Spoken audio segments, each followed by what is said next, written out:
بسم اللہ الرحمن الرحیم صلی اللہ تعالی علی حبیبہ محمد وعلی آلہ وسلم۔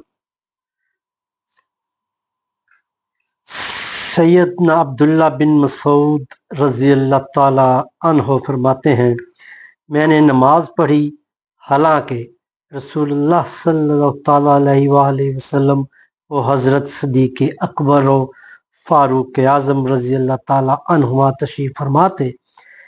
جب میں نماز پڑھ کر بیٹھا اور اللہ تعالیٰ کی حمد و ثنا کی، پھر میں نے نبی اکرم شفیع معظم صلی اللہ تعالیٰ علیہ وآلہ وسلم پر درود پاک پڑھ کر دعا کی تو حضور نبی کریم صلی اللہ تعالیٰ علیہ وآلہ وسلم نے فرمایا، تو مانگ تجھے عطا کیا جائے، تو مانگ تجھے عطا کیا جائے۔